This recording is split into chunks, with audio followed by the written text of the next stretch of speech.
beautiful day you picked too. It's really lovely today. English literature major at the University of Texas, and then I went to law school in Austin, University of Texas. That's interesting that you have you have a modern kind of piece with life. People from all major, from all colleges together. This big. We'll show you some more as we go around. We'll walk up to the sports area. Yeah, most of them. Yeah, they're fascinating. It really is. We'll show you through. I think we'll walk. Others have an apartment here in Cairo, and she's working. And people say, "Well, wait, what do your parents think about that?" I said, "I was at AUC, staying on the student housing. I was a good girl." 10 tennis courts, and then there's another practice. American sports here? Actually, there are people playing American football here. And baseball? I haven't seen any baseball, but they actually guys with. I guess we'll go out here. Let's go here. They challenge the faculty to make the presentation in 2 minutes. Wound up,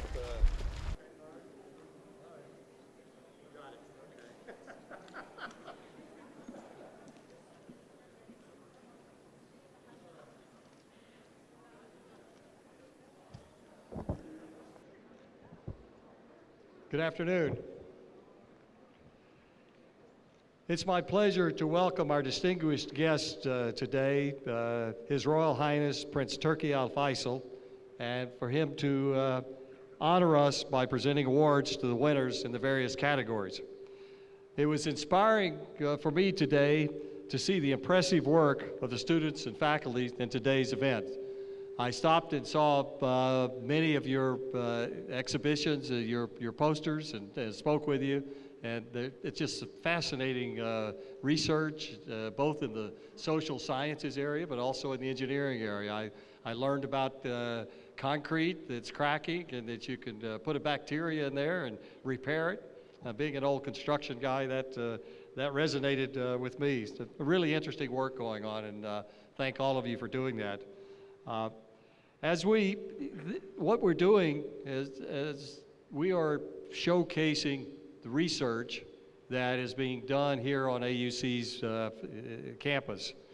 And this is a great opportunity. It leads us into the centennial that we will be celebrating in 2019 and demonstrates what's happening here, but also our potential for future research as a driver for economic development here in Egypt and also in the region. As we go from today's events, I ask that each of you continue to be engaged, to actively participate in intellectual exchanges. These kinds of things, these kind of interchanges, these interdisciplinary activities, they are really the future of research in Egypt. And it's people like you that will make this happen. And so I want to, on behalf of all of us, the faculty, the staff, all the friends and donors of AUC, I'd like to thank you for your work today and your work as you continue in your research. I'm honored to ask His Royal Highness Prince Turki Al Faisal to join me here, and we'll present the awards.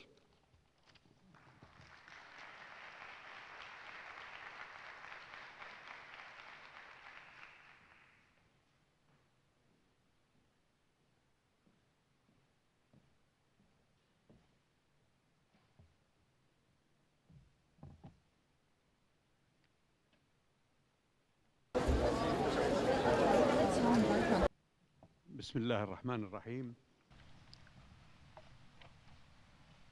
Ladies and gentlemen,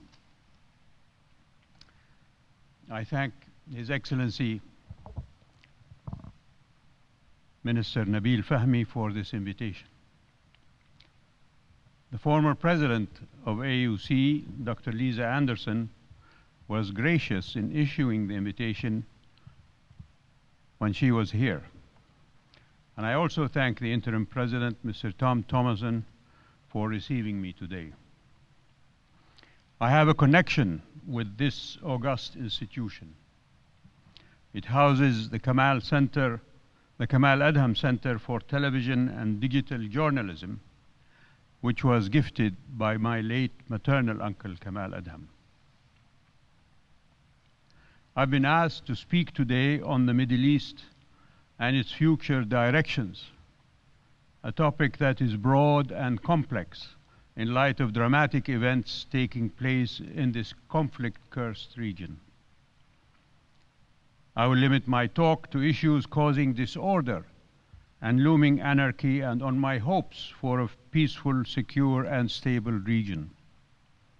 Talking about the future of a conflict-ridden region undergoing a major structural transformation resembles a crystal ball, using a crystal ball for predicting one's future. Egypt's role in this ambition is central, and now that the constitutional structure is established, the contribution of the Egyptian people's talents is a must. Egypt and Saudi Arabia have embarked on cooperative ventures in military and economic affairs. There are nearly 2 million Egyptians that live in the kingdom and contribute to its development. There are more than 500,000 Saudis that live in Egypt because of family ties. This relationship should be the model for inter-Arab relationships. Looking into today's prevailing conditions and state of affairs in the Middle East, particularly the Arab region, we find little credible signs that call for much optimism. Strategically, it is vulnerable on all fronts and is widely exposed to all possibilities. This strategic vulnerability is as old as the establishment of the nation-state order following World War I. However, catastrophic events during the past decades, such as the recurring Arab-Israeli wars and conflicts, the Lebanese Civil War, the Iran-Iraq War, prolonged, the invasion of Kuwait, the invasion of Iraq, and constant foreign interventions have contributed greatly to this vulnerability. Coupled with this is the failure of many of our states in facing the shared and constantly looming threats to our existence and to our people. Poor social, economic, educational, and cultural policies and selfishness that characterize some Arab leaders' foreign and domestic policies for decades are causes of the mess.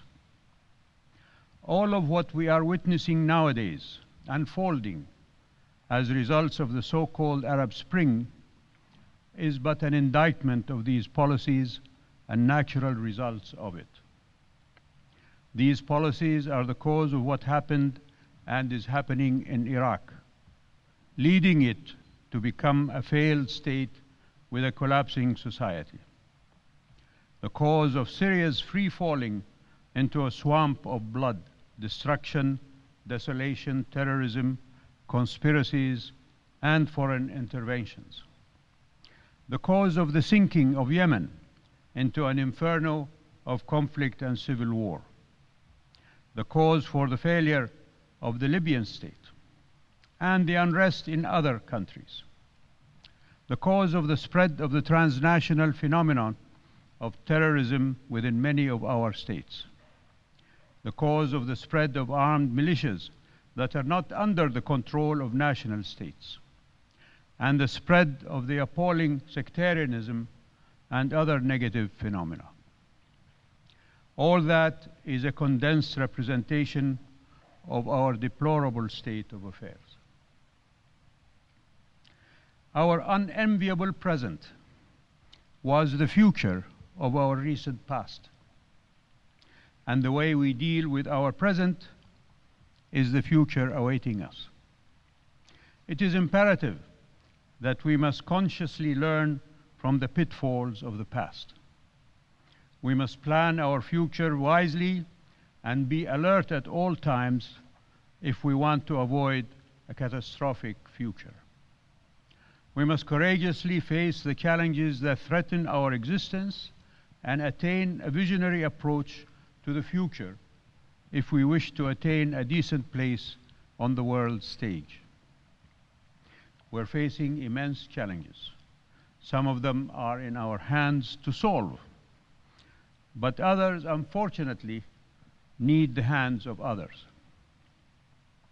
First, the preservation of the nation state in the Arab world is of vital importance to the security and stability of its social components. Realization of such a goal cannot be achieved without avoiding many of the policies which guided many aspects of development, and without creating a normal relationship between the state and its citizens, whereby the state becomes the guardian of all of its citizens, with all shades and colors, attending to their ambitions and aspirations, and being the point of reference to their national identity. Moreover, governments must respond energetically to reform needs and constantly strive to lead society toward better conditions. We must strive to rescue Arab states, which are on the brink of collapse and disintegration, and help their societies to overcome this perilous stage by helping them to create a new social contract that will save them from present miseries, restore their hopes, and fulfill their ambitions and expectations. Second, the weakness, fragility, and fragmentation of the Arab regional system, which affects all of its political, economic, social, and cultural institutions, must be cured. This system lacks the necessary vitality to provide the minimum requirements to defend the Arab countries, let alone qualifying them to attain a respectable place within the framework of international order and the context of their people's aspirations. Despite the establishment of the Arab League, which oversaw the transition from colonialism to independence, and enacted agreements and treaties to secure the interests of all its members, the blind ambition to gain the sole leadership by the rising nationalist socialists led to its decay and a paralyzed and empty skeleton devoid of any potential or vitality. If we aspire to attain dynamic participation in the global order, we must avoid repeating past ideological obstacles and petty attitudes and trivial competition about who is small and who is grand, who has deep and illustrious historical roots, and who is of recent appearance on stage. Squabbles that characterize attempts at cooperation throughout the past 6 decades. The failure of this system led to large-scale strategic deterioration within the Arab region, allowing the existence of a strategic vacuum that tempted the Iranian leadership and other powers to tamper with our countries and our social fabric.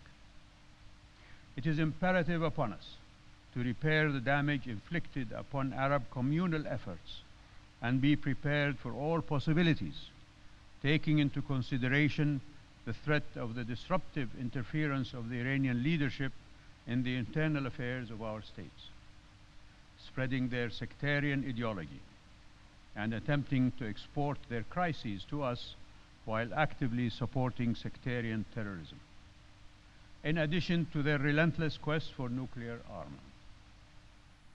The Iranian leadership's belligerent attitude toward their neighbors is evident in their outright occupation of the islands of the United Arab Emirates.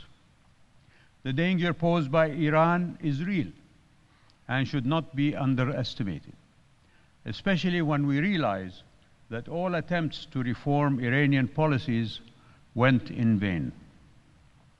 Despite the fact that we do not harbor any ill feelings towards Iran and its people, as neighbors and brothers in faith, we must ensure our regional security requirements and collectively strive as an Arab and Gulf Arab group to face these imminent and present dangers. We must rectify the power imbalance vis-à-vis Iran. Any disequilibrium will no doubt allow the Iranian leadership to exploit all gaps to infiltrate our countries. Fortunately, in this regard, I believe that the GCC, with its Arab allies and foremost Egypt, is a pioneering and successful event in the Arab world.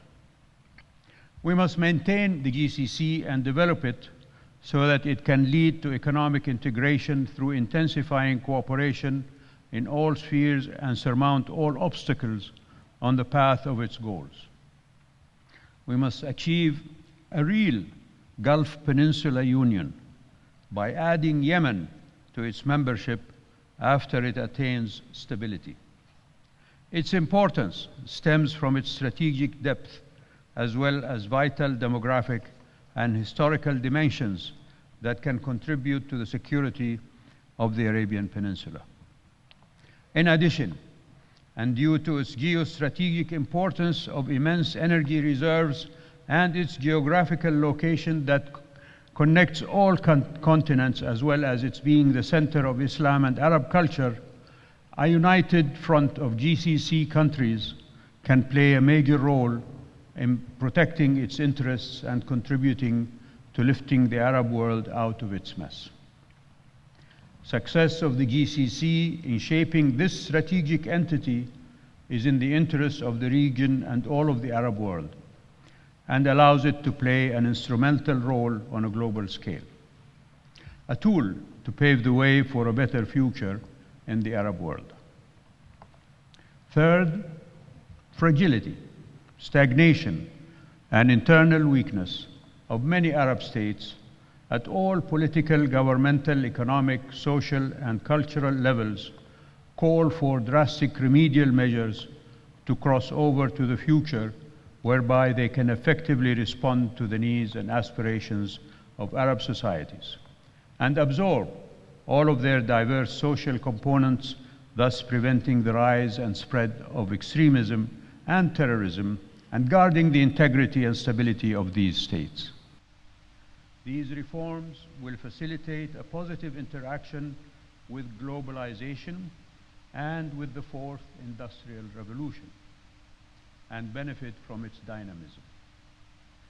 Fears, whether imagined or real, must not become an obstacle in the way of our attempt to safeguard our identity, faith, and values, or prevent us from responding positively to modernity.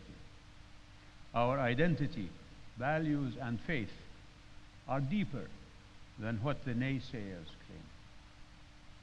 I am optimistic that many countries have woken up to the inevitability and indispensability of reform and have moved in the right direction. This trend must not stop for any reason whatsoever. Fourth, terrorism remains a serious threat and a strategic challenge facing the Arab states, especially when it is camouflaged in religious forms that taint the purity of our faith and attempt to hijack it. Without serious confrontation with terrorism at all levels and eradicating its causes, our countries will never enjoy stability. This terrorism is not only the terrorism of Daesh, or Fahish, as I choose to call it, or Al-Qaeda, but also terrorism perpetrated by all powers and extremist sectarian militias in Iraq, Syria, Yemen, Lebanon, and other places. This cross-border terrorism poses an existential threat to the nation state in our region. It requires that all should cooperate to defeat it and create the right climate to treat its root causes. Fifth, the Arab-Israeli conflict remains a real challenge to the Arab future. It has been and still remains the cause of hampering many of the Arab projects during the past 60 years and other international initiatives about the future of the region. Without a just solution that takes into consideration Palestinian legitimate demands, this area will never experience stability and will remain exposed to all negative possibilities because it involves all parts of the Arab world. The solution to this problem is not in our hands only, but is an international responsibility. Ignoring the solution on the part of the United States and other capable powers will only hamper all of their initiatives in the Arab region. In this regard, we must not forget the fate of regional initiatives presented during the 90s of the past century and which were doomed due to the faltering of the peace process. We are all aware that the Arab countries welcomed the march toward peace which commenced in Madrid with the hope of solving this conflict within the parameters of international norms and the UN decisions, and that they entered into negotiations with Israel to reach the desired peace. The Arab states did not stop at that, but participated in all efforts and the multilateral negotiations with the hope of creating the right climate and mutual trust. Some even went far in their relationship with Israel to encourage her to seek the road to peace. The Arab Peace Initiative of the late King Abdullah of Saudi Arabia remains as the only viable solution to this seemingly intractable conflict. I'm not here to illustrate all the attempts to settle this conflict. All of you are privy to their details. What I wish to emphasize, which is relevant to the subject of this talk, is the following. Just peace has not been achieved. All efforts pertaining to the future of this region and the negotiations about engineering a new future for it have gone in vain. The perpetuation of this conflict will continue to be a cause of threat to the security and stability of the region, even if Israel and its allies claim that the cause of the region's instability is what is happening at the present and has no direct relations to this prolonged conflict. They ignore that the banner headline that the terrorists use to recruit their followers is the suffering of the Palestinian people. The Iranian leadership have named their main interventionist arm the Quds Brigade. Sixth is the relationship of Arab governments with their citizens. If any Arab citizen of any Arab state does not have a proprietary relationship with his or her government, is it a wonder that that citizen feels marginalized and attracted to nihilist convictions or sectarian identity? Citizenship of all the people in a just and fair society is the only guarantee against these impulses. Education, rule of law, and owning one's well-being will bring about the stability and harmony of Arab societies. Ladies and gentlemen, these challenges are but a few among many other strategic ones that are closely connected to the path of our future. Without treating them, our future will resemble our present, if not worse. Despite all of that, we must cling to optimism. Saudi Arabia and its Gulf brothers are still steadfast in the face of these challenges, striving to find the right solutions and move forward. Under its wise leadership, Saudi Arabia managed for many long decades to preserve its stability and national security.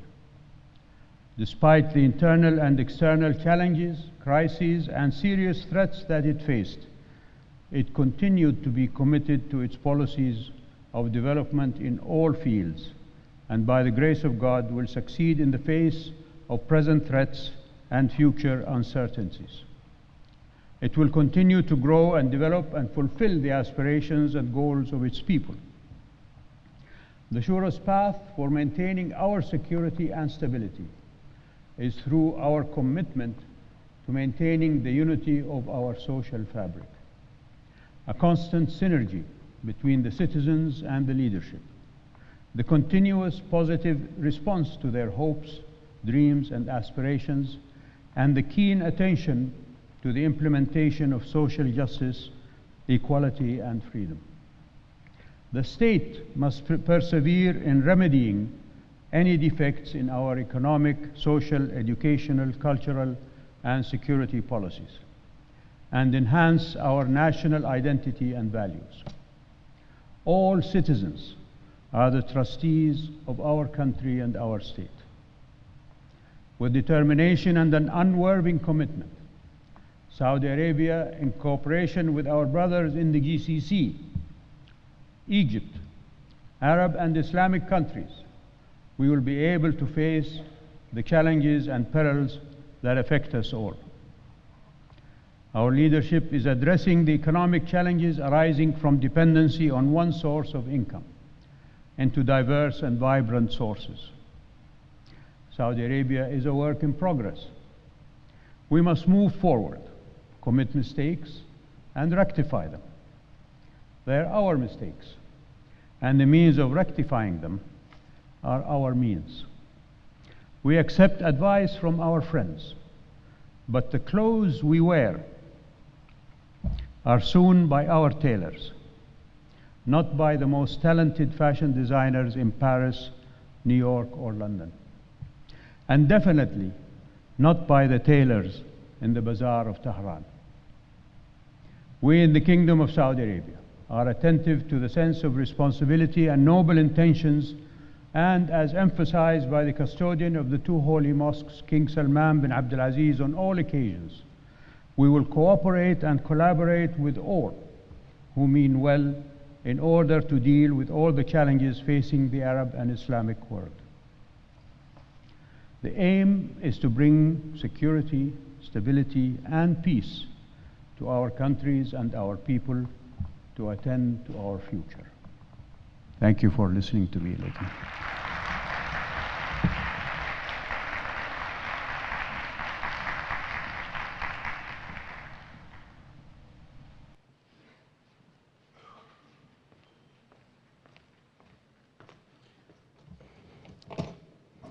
Hello, everyone. I know that you're waiting for this moment since the start of the day. I'm really pleased by the results of the first AUC Research Day. Now, I would like to call for the winners of today's competition. We had two competitions, the faculty pitch competition and the student poster competition. So I'll ask the President and His Royal Highness and Dr. Sharif Siddiqui to come to the table where we can award our faculty and students. I'll start by the results of the pitch competition. The Academy of Liberal Arts, the winner is Dr. Ghada El-Shimi for her talk on transformational learning identity insights. Dr. Ghada, yes, would you please come to the stage?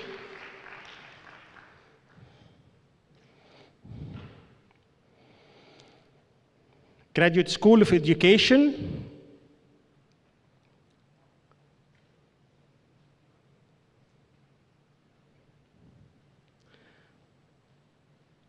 The winner,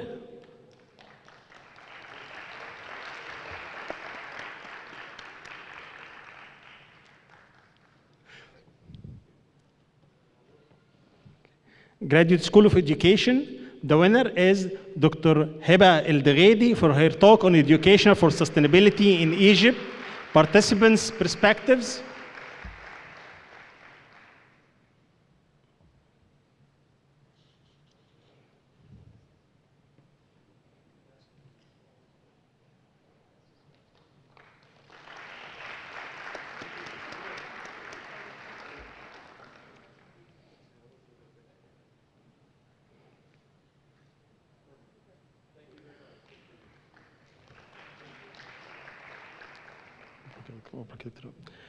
Libraries and learning technologies. The winner is Mark. I know that you're going to forgive me if I pronounce your last name wrong. Mark Mulhausler. Mark is not here, so we'll go to the next school. the School of Global Affairs and Public Policy. The winner is Dr. Hamid Ali for his talk on defense spending and ethnic inequality.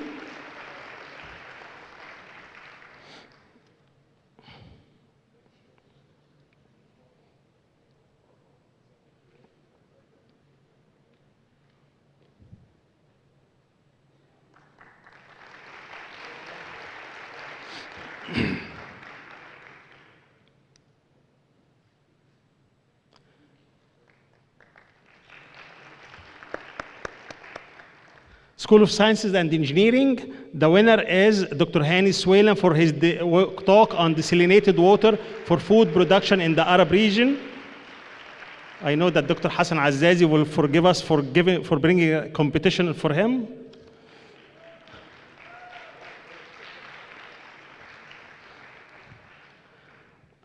Research Center, oh, wait, okay.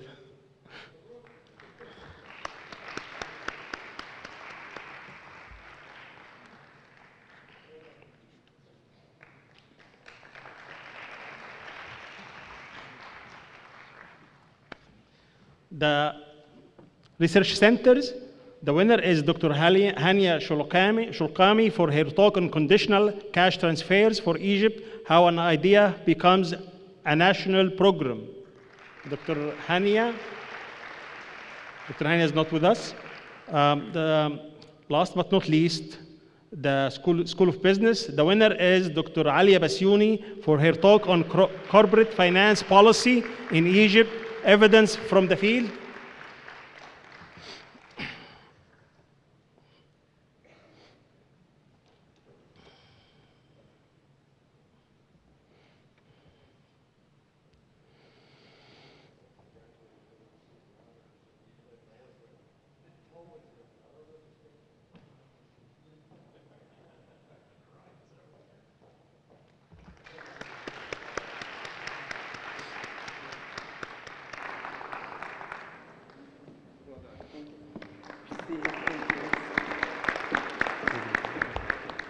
Now for the second competition, that's for the students' poster competition. We'll start with the Academy of Liberal Arts. The winner for the undergraduate category is Omar Gaballa.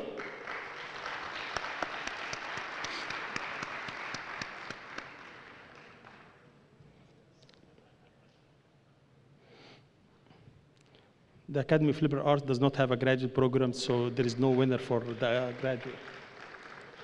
Graduate School of Education.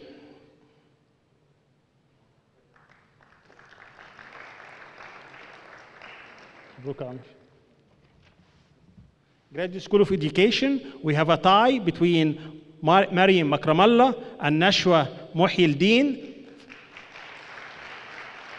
Please come to the stage. So we have two winners.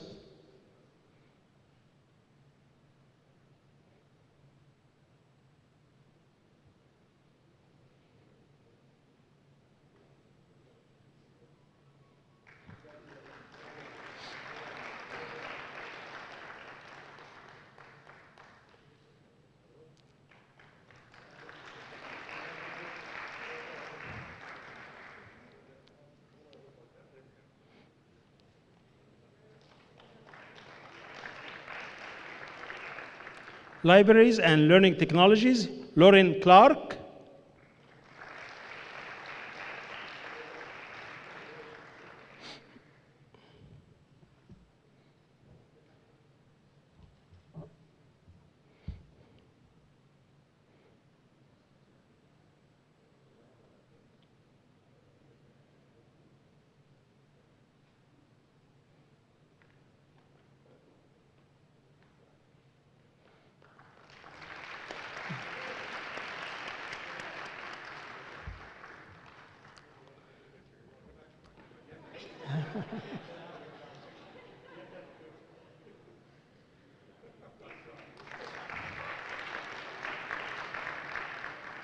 I'm excited too. The Office of Dean of Graduate Studies, we have a tie between Hiba, Ala Karamani, and Sumaya El Badri.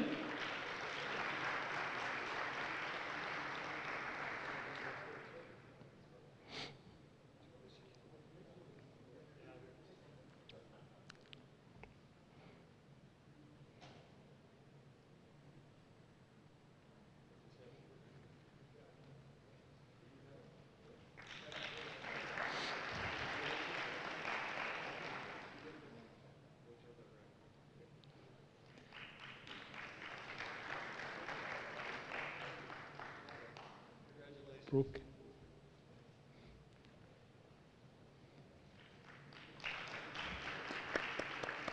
School of Business, for the undergraduate category, we have Karin Fanous and Randa Amir.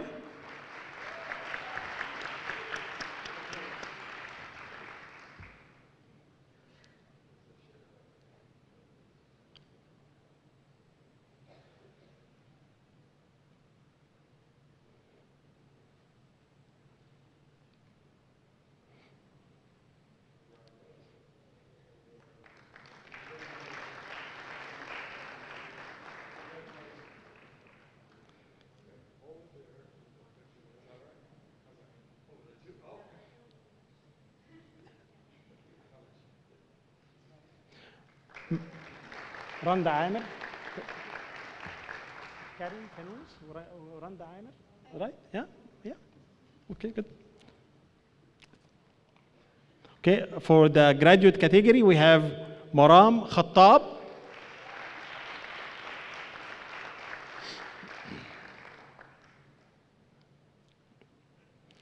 School of Global Affairs and Public Policy is next.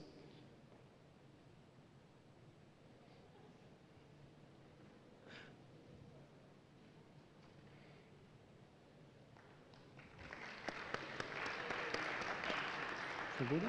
أرشو.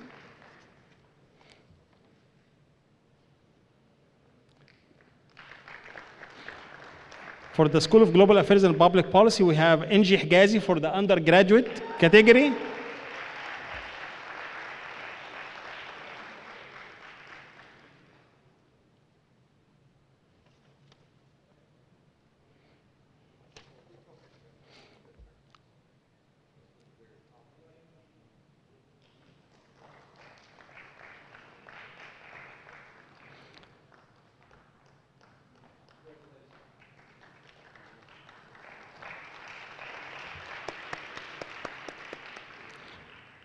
And for the graduate category, we have Manar Muhammad Hafiz.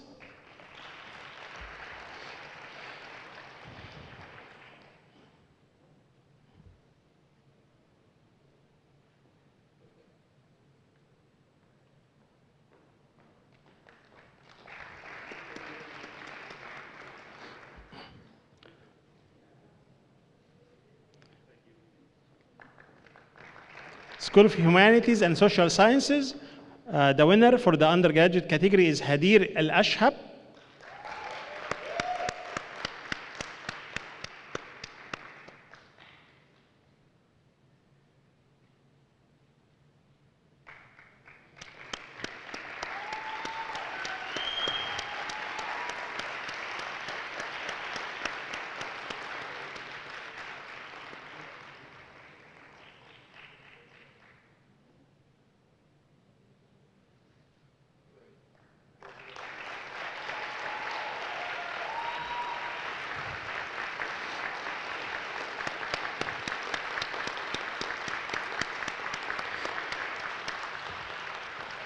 School of Sciences and Engineering, for the undergraduate category, we have Yasser Khaldi and Mark Sidrak.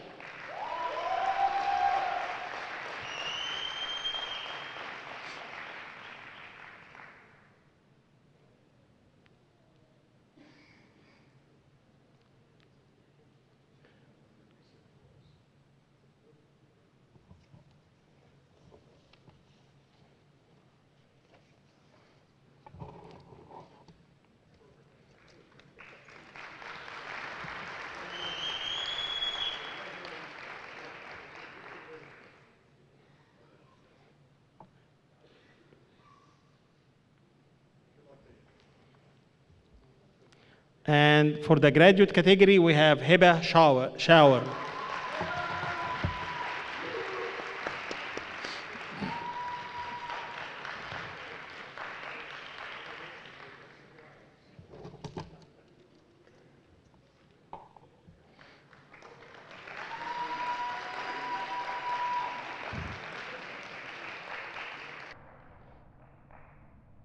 Thank you all. I'm going to ask President Thompson and His Royal Highness back to go back to their seats, and we'll ask the provost to come to the podium. He will give the closing remarks for the day. Thank you very much.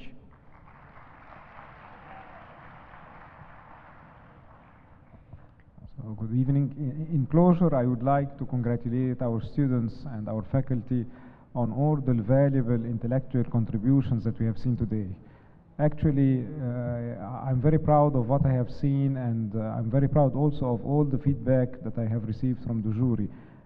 It makes everyone feel good and proud about what's going on here. And I hope that you have a fruitful interaction and an opportunity to expand the scope of your work, and you can get more new opportunities for more collaboration and more interactions in the future. And this will be one step towards more success and more recognition, inshallah. Wishing you all the best, and looking forward for more and more success. Thank you.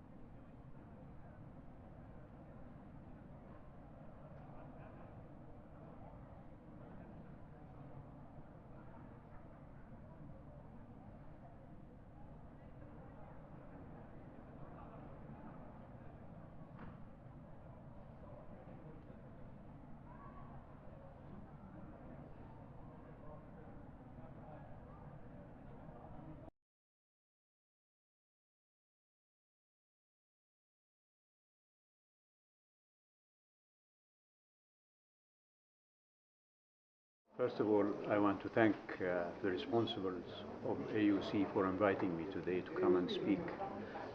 And I've been more than pleasantly received and surprised and wondered about the architecture, the landscaping, and the dynamic activity of the students here. This has been a very, very impressive experience for me. And of course, being with young people is always invigorating and inspiring. As far as science and technology is concerned, this is what rules the world today.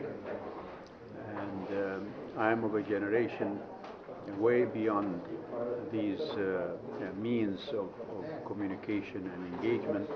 So frankly, I have to depend on my grandchildren to guide me and make sure that I don't commit mistakes on the way.